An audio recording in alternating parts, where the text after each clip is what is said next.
देखिए, बच्चों का भी मेरा एक निवेदन है जो मुझे इस समय सुन रहे हैं आस्था पे, यूट्यूब पे, कहीं भी। आजकल ऑनलाइन सिस्टम चल रहा है एजुकेशन का। 80% ऑनलाइन ही है। अच्छा बात, माँ बाप बताओ ईमानदारी से, बच्चे को समझ में आ रही है ऑनलाइन पढ़ाई?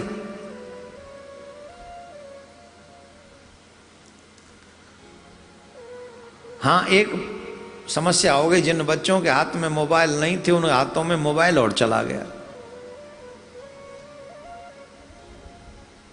ये समस्या और हो गई। अब ये विषय थोड़ा कठिन है।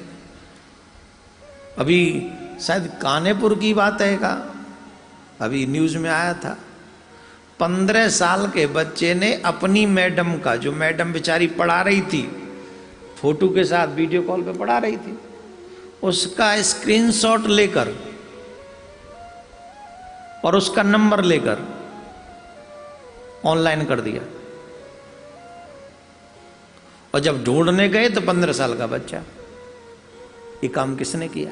तो 15 साल के बच्चे ने किया। मैं ये नहीं कह रहा हूं कि पूरा सिस्टम ही गलत हो सकता है वो ऑनलाइन का, लेकिन मैं एक निवेदन अवश्य करूंगा, ज्ञान को ज्ञान की दृष्टि से देखो।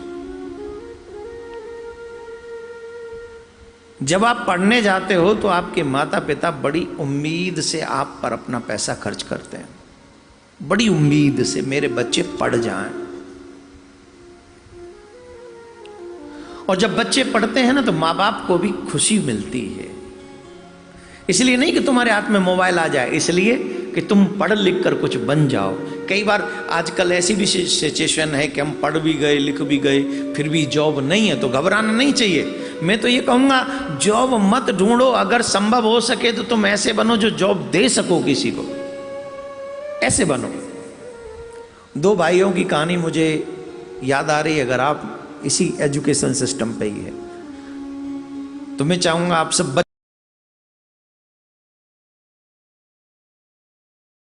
बच्चों के लिए है ये, बूढ़े भी सुन ले, तुम भी तो सीख ही लोगे कुछ ना कुछ, आप भी सब। बहुत अच्छी कहानी है। 2 भाई थे, माता पिता थे नहीं। मैं उन बच्चों को कह रहा हूं जिनको एजुकेशन मिल जाती है वो क्या बदल सकते हैं, कैसा चमत्कार कर सकते हैं। ये बड़ी ज्ञानप्रद स्टोरी है युवाओं के लिए।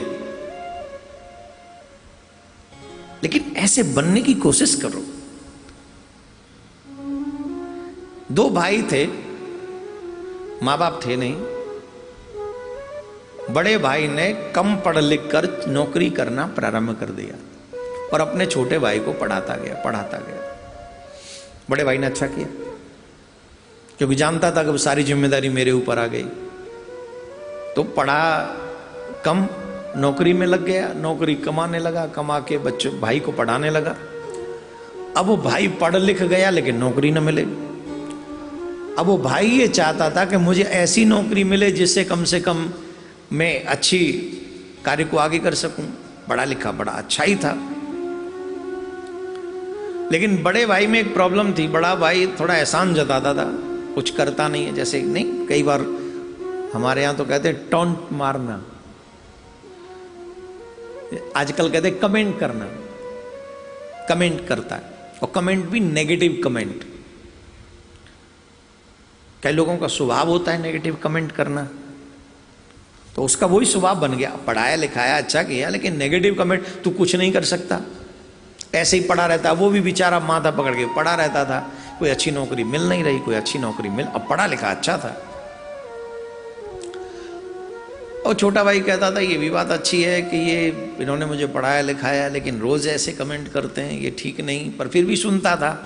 एक दिन बड़े भाई ने हद कर दी। बड़े भाई ने कहा, तू बेकार है, निकम्मा है, तू कुछ नहीं कर सकता, तू ऐसे ही पढ़ा रहेगा। मैं तो तुझे पढ़ा लिखा के पछता रहा हूं, तेरे ऊपर इतना पैसा मैंने ऐसे ही वेस्ट कर दिया, तू कुछ नहीं कर पाएगा अपनी जिंदगी में। निकल जा मेरे घर से, अभी निकल जा मेरे घर से।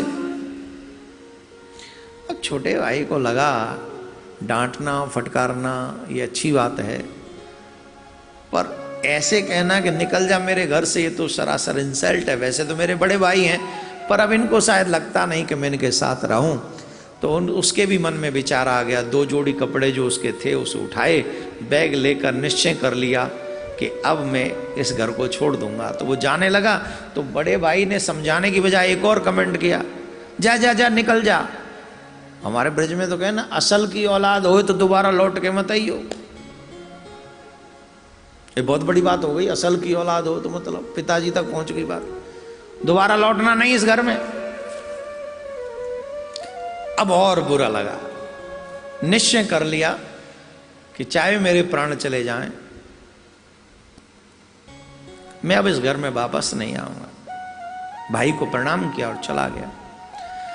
और जब प्रणाम करके गया तो सोचे जाऊं कहाँ, जाएं तो जाएं कहाँ, फिर भी जाना तो है ही है। एक दूसरे गांव में दूर पहुंचा, मंदिर था, मंदिर में जाकर भगवान के चरणों में प्रणाम किया। निश्चित ये बात सत्य है, भगवान जब एक रास्ता बंद करता है तो दूसरा रास्ता अवश्य खुलता है। जब तक एक रास्ता तुम्हारे लिए न खोल दे तब तक दूसरा रास्ता बंद, पहला रास्ता बंद नहीं करता वो। ये उसका स्वभाव है। ये हमें दिखता नहीं है कि वो रास्ते खोल के बैठा है, हमें नहीं दिखता, हमें समझ में नहीं आती, ये हमारी मिस्टेक है। भगवान के चरणों में प्रणाम किया और लौटकर भगवान के मंदिर की सीढ़ियों पर बैठ गया। उसी समय बुढ़िया माँ एक वहां से निकली, मंदिर में जाके पूजा की। पूजा करके जब वापस आ रही थी तो उस माँ ने कहा, लगता है सुबह से रोटी नहीं खाई तूने, चल मेरे घर, मैं तुझे रोटी खिलाती हूं। बच्चा पीछे पीछे चल दिया और उस बालक ने जाके रोटी खाई। माँ ने उन्हें रोटी दी। आजकल ऐसे लोग मिलेंगे? अब तो मांगने से भी नहीं मिलती साहब। थोड़ा नहीं, बहुत बदल गया है समय। समय तो क्या बदला है, स्वभाव बदला है लोगों का। उनको लगता है कि किसी को खिलाने से कम हो जाता है। एक महात्मा जी का चेला था, बहुत ही खाता था, बहुत ही खाता था, बहुत ही खाता था। और चेला बड़ी शिकायत करते थे, बोले महाराज ये बहुत ही खाता है, ये तो बहुत ही खाता है, ये तो बहुत ही खाता है।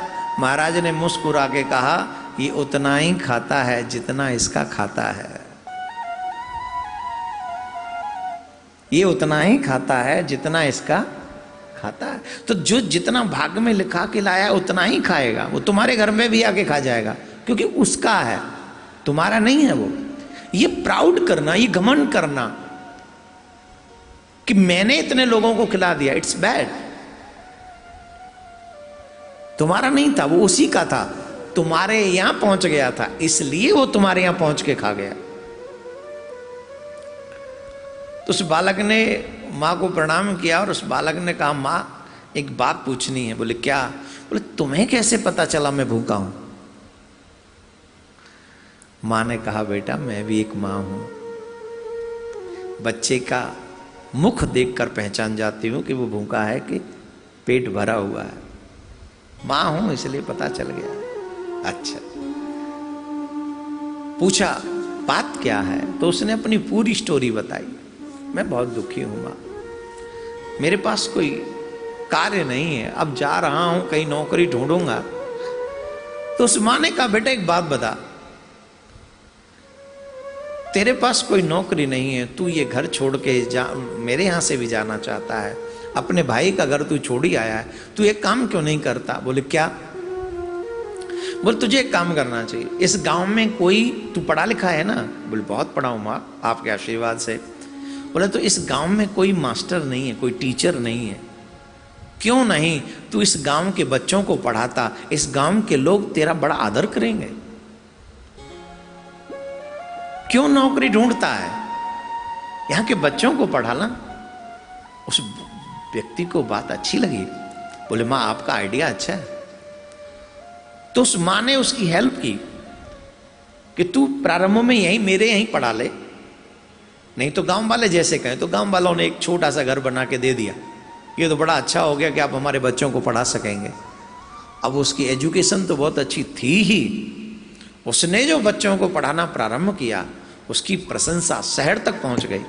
अब तो दूर दूर शहर से बच्चे उसके पास ट्यूशन लेने आने लगे, उसकी अच्छी आमदनी होने लगी। और जब उसकी अच्छी आमदनी होने लगी उसकी प्रशंसा शहर तक पहुंच गई, बड़े बड़े स्कूलों तक पहुंच गई। तो एक स्कूल का व्यक्ति जिसने स्कूल बनाया था, बहुत अच्छा स्कूल था शहर का, वो व्यक्ति के पास पहुंचा, उस बच्चे के पास, और उस बच्चे से कहा मैं आपके लिए एक जॉब लाया हूं। बोले क्या?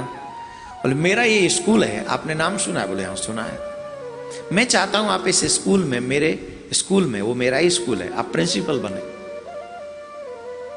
बड़ी खुशी हुई उसे, ये तो वो चाहता ही था कि इतनी बड़ी जॉब उसे मिले, वो तो ये चाहता ही था पर मिल नहीं रही थी।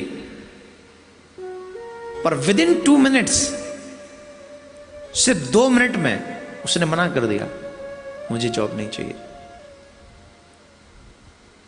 क्यों? उस बच्चे को याद आई वो मां जिसने उस समय रोटी दी जब पेट में कुछ नहीं था, व्यवस्था भी हाथ में नहीं थी। याद आ गया वो गांव, जिस गांव के बच्चों को पढ़ाते समय उसकी बात शहर तक पहुंच गई। आज के किसी व्यक्ति से ये कल्पना कर पाओगे आप? उसने कहा मैं नहीं जाऊंगा, मैं इसी गांव में पढ़ाऊं। अरे बड़ी अच्छी ऑफर है, principal. I am sorry sir. क्यों? अगर वो पैसे के लिए नौकरी करता तो निश्चित वो स्वीकार कर लेता, पर उसने पैसे के लिए स्वीकार नहीं किया। अब वो पढ़ाने का कार्य जो है वो सेवा भाव से कर रहा है,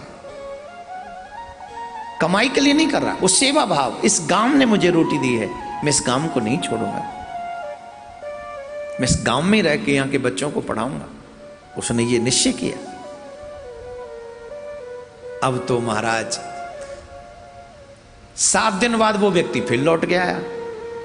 सोचा थोड़ा दिमाग ठंडा हो गया होगा, तो उस व्यक्ति ने कहा, बच्चे ने कहा, क्यों आप बार बार परेशान होते हैं? मैं निश्चय कर चुका हूं, मैं इस गांव को छोड़ के कहीं नहीं जाऊंगा। उस व्यक्ति ने कहा तुम मेरे स्कूल नहीं जाओगे? बोले नहीं जाऊंगा, मैं यहीं रह के पढ़ाऊंगा।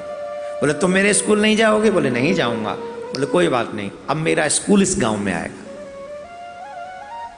तुम मेरे स्कूल नहीं चल सकते, कोई बात नहीं, मेरा स्कूल यहां चल के आएगा, लेकिन तुम्हारे लिए मैं पूरा स्कूल बनाऊंगा, यहां पढ़ाओगे? मंजूर है। उस महानुभाव ने, कोई नेक दिल इंसान रहा होगा, उसने उस गांव में बहुत बड़ा स्कूल बनाया, बहुत बड़ा। और प्रिंसिपल पूरी वही, वो बालक सुयोग्य बालक था। और सुयोग्य बालक को जब प्रिंसिपल बना दिया गया तो वो स्कूल से पैसे के लिए काम नहीं करता था, संस्कारों के लिए काम करता था। बच्चों को पढ़ाने का काम बड़े अच्छे ढंग से करता था। स्कूल का इतना नाम हुआ कि दूसरे शहरों से लोग वहां पढ़ने आते और हॉस्टल में रहते, गुरुकुल में रहते। ये समझो, पूरी जिम्मेदारी प्रिंसिपल साहब की थी। एक दिन एक गरीब व्यक्ति आया और इस गरीब व्यक्ति ने कहा मुझे नौकरी चाहिए। मैनेजर था वहां, मैनेजर ने कहा प्रिंसिपल साहब अगर हाँ कह देंगे तो तुम्हें नौकरी मिल जाएगी, मैं तुम्हें अपनी तरफ से सेलेक्ट करता हूं, तुम्हारी पढ़ाई कम है इसलिए मैं तुम्हें क्लर्क की जॉब देता हूं, लेकिन प्रिंसिपल साहब सिग्नेचर करें तब। बोले ठीक। प्रिंसिपल साहब कब आएंगे? बोले 2 दिन बाद। 2 दिन बाद प्रिंसिपल साहब आए, उसे पता चला वो प्रिंसिपल साहब के रूम में था ही गरीब आदमी।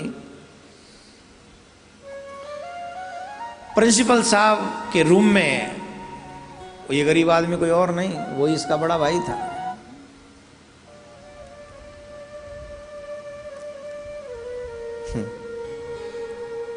यूं घूमता है इस समय, हमेशा एक जैसा नहीं रहता है। न जाने कब कौन सी सुई कब ऊपर पहुंच जाए। तो यूं घूम के नीचे, तो उस बड़े भाई ने कहा तू यहां क्या कर रहा है? प्रिंसिपल साहब के कक्ष में तेरा क्या काम? तू जानता है, तू तो आज भी नौकरी के लिए आया होगा, पर मेरी नौकरी तो मैनेजर साहब ने कह दिया कि मिल जाएगी। बस प्रिंसिपल साहब आके सिग्नेचर करेंगे, मुझे नौकरी मिल जाएगी, तू किसी काम का नहीं है। छोटा भाई प्रिंसिपल की सीट पे जाके बैठ गया। I am the principal.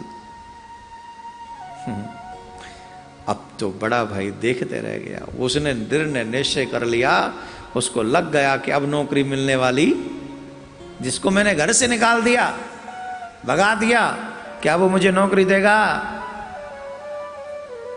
छोटा भाई खड़ा हुआ, पैर छुए, पैर छूकर बोला, भैया आपको नौकरी मिल जाएगी, लेकिन एक शर्त पे।